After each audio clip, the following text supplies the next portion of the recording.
কি সমস্যা বলুন। ডাক্তার সাহেব, আমার মনে হচ্ছে আমি অদৃশ্য হয়ে যাচ্ছি। কখন থেকে এই সমস্যা?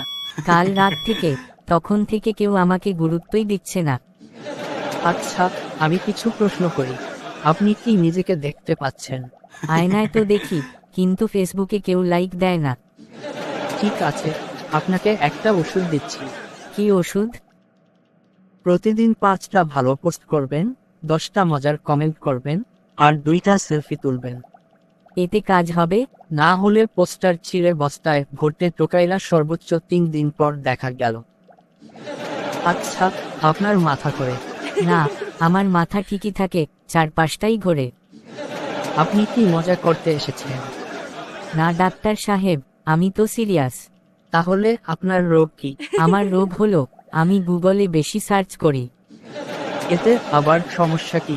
কারণ আমি গতকাল সার্চ করেছিলাম, আমার কি হয়েছে। গুগল বলল, ডক্টরের কাছে যান। ঠিক আছে, আমি ওষুধ লিখে দিচ্ছি। কি ওষুধ? দিনে 3 বার হাসবেন, আর আমার কাছে কম আসবেন। ডাক্তার সাহেব, আমার রিপোর্ট দেখে তো আমি ভয় পেয়ে গেছি। কি হয়েছে দেখান তো। এখানে লেখা পজিটিভ। এটা কি খারাপ কিছু? ভয়ার তো মুখ। আচ্ছা, আগে বলুন আপনি কি টেস্ট করিয়েছেন? আমি তো সব টেস্ট করিয়েছি, ব্লাড, ইউরিন, এমনকি ওয়াইফাই স্পিডও। ওয়াইফাই স্পিড কেন? কারণ নেট স্লো হলে আমার মাথা ব্যথা করে। আচ্ছা, রিপোর্ট দিন। কিন্তু সাবধানে দেখবেন, এটা খুব সেনসিটিভ রিপোর্ট। রিপোর্ট দেখার পর এখানে তো কিছুই সমস্যা নেই। তাহলে পজিটিভ কেন লিখছে?